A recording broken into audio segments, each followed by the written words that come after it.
Ladies, we are here tonight on the show.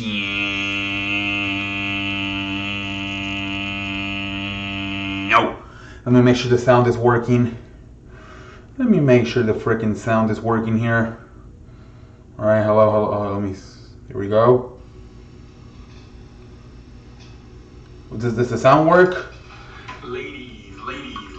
Alright, let me start talking now. I want to start talking. I want to make a fast video here. Alright, so apparently, the which I don't really pay a lot of attention to, because it's a popularity contest. You know, I don't really take it nowhere serious. You know, obviously it's like kind of like the Madden shit. You know, but now here at least we got more NFL scouts and coaches doing it, whatever. But on the top 100 list, Cam Newton was selected at 87. 87, which they're telling you that there's freaking what?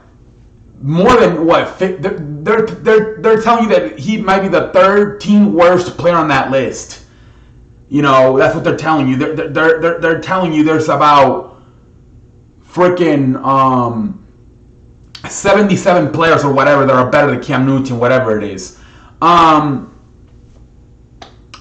You know, I think really caught my eye, you know, like a few years ago when Prescott got drafted by the Cowboys coming out of the University of Mississippi State. It really caught my eye for some reason. I'm like, oh, that's a good pick. Who knows? You know, at one point, Dak Prescott of the University of Mississippi State had them at the number 1 ranking, you know.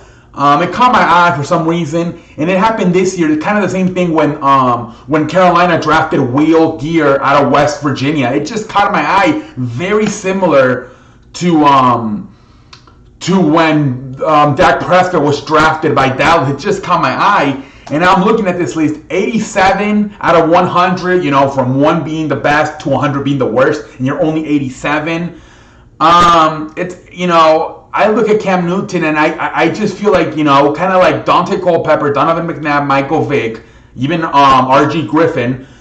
Is he, you know, these quarterbacks that seem to run, you know, like Cam Newton, even though I think Cam Newton is one of the biggest and strongest quarterback we've seen. I thought in my lifetime the biggest and strongest quarterback I ever saw was Donovan McNabb. I think Cam Newton's even bigger and stronger than Donovan McNabb. They do tend to burn out a lot faster. They're kind of like running backs. Instead of giving you a 15, 20-year career, they only give you a 7, 10-year career. Donovan McNabb, as good as he was, you know, by year 10, year 11, he was out of his prime, you know. He only played 13 years. The last 3 didn't even matter, you know. The last year made the playoffs, got his ass whooped in the wild card game by the Cowboys, and then the last 2 years completely got embarrassed in Washington and Minnesota.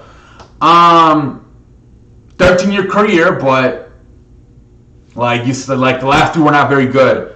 Michael Vick, you know, obviously his career got interrupted by going to jail for 2 years.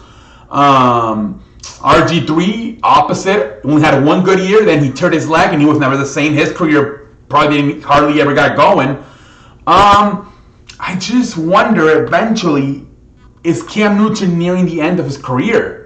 And it's and I think a lot of people could be starting to realize that. Carolina drafting Will Geer out of West Virginia. The NFL 100 list, 87. Remember, supposedly this NFL 100 list, more than anything, is supposed to be a popularity contest. If it was really a popularity contest, wouldn't Cam Newton be higher? Like I said, I don't take it too seriously, but there's a reason why he was 87. That, you know, if this is supposed to be a kind of a popularity contest, he should be a little bit higher. Maybe not a top 10, but much higher than 87. And it seems like every year there's something wrong with Cam Newton. A shoulder injury, something, a back injury. I'm going to make a prediction here. Sometime from here in the next 3 years, Will Geer is going to be the starting quarterback of the Carolina Panthers. I just have the feeling. Sometime here in the next 3 years, Will Geer will be the starting quarterback of the Carolina Panthers. I think they drafted him with the intention, or maybe they're possibly with the intention of making him the franchise quarterback. And I think it's very realistic. I really do. I think it's very realistic. I think Cam Newton has always been kind of immature.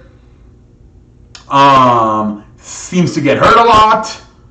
A lot of it has to do because he runs too much. I just think quarterbacks like these, they're very fun to watch. They're very fun to watch, but at the same time, if you don't cheer for them, if you don't cheer for the team, you have a lot of fun watching. If you're here for the team, you have fun, but at the same time, you stress out. You're like, I lived it with Michael Vick and Donovan McNabb. It's very stressful watching these quarterbacks play that move around. Yes, it's very cool. They're very fast. They're very athletic. But at the same time, anytime you see them take off, it's like, ugh.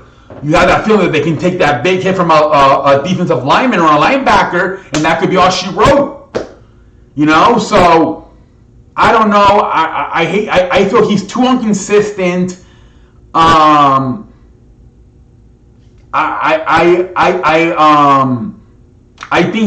feel he's too inconsistent. I feel like it's always one good year, one bad year, one good year, one bad year. Remember in the Super Bowl, they didn't even die for the fucking football. Could have recovered the football. Instead, Denver took it. And then in the press conference, he was really throwing a tantrum. He kind of ended up walking out of the press conference because he heard was it DeMarcus Lawrence or Von Miller kind of like saying, oh yeah, they were like saying, yeah, we knew he would eventually give up. And then he ended up hearing that on the next room and then ended up just walking out of the press conference. I don't know. I like the kid, I really do, but I think he's a little bit immature. He's a little bit inconsistent. He's reckless when he plays. I'm just going to say here, I think in the next 3 years, don't be surprised if Will Grier is a starting quarterback. I don't know. I just have a feeling. It caught my eye, just like when it caught my eye that Prescott got drafted by Dallas. Obviously, Tony Romo was in year 9, year 10, right in the middle. Right in the middle of his prime. I'm like, but I just had a funny feeling Prescott was going to end up being the future of Dallas, and he ended up being. I had the same feeling this year, a few months ago, when Will Grier out of West Virginia was drafted by Carolina. This weird feeling that this is not just another guy. This could end up being the guy. I just had that feeling. I get these feelings sometimes, and I have this feeling about Will Grier and then I see this list, 87 out of 100, 1 being the best, 100 being the worst, and a list that's supposed to be a popularity contest, and he's still ranking 87. I sometimes compared him with Dwight Howard, that he could have been very good, very talented, but because of his attitude, never achieved it. I call him the Dwight Howard of the NFL. Kind of a diva, a drama queen, doesn't put up the work he really should. I don't know. We'll see what happens. We'll see. I think he's one time he was injured and he never told the team until like late in the offseason. He had to get a shoulder surgery, and the surgery could have been done a lot earlier. In fact, I think by December they were mathematically eliminated, and he still wouldn't tell him he had an injured shoulder. I understand he wants to play, but if it's December, you're mathematically eliminated. Wouldn't it just be the best to tell them, hey, I think I got a shoulder problem, so you can get the surgery done as fast as possible and be ready for next year. All right, and then the car accident. Remember, he had which that's not really his fault. I don't know, but it's kind of funny that nobody has a car accident and this guy had his car flipped. Kind of funny that out of all the players, it was him. But anyways, I'm not going to get too much into that. I still like the guy. I think he's the biggest and strongest quarterback I've ever seen. He's still fun to watch. But don't be surprised in the next 3 years he's no longer the franchise quarterback of Carolina. Anyways, until next time, I'm out like a light.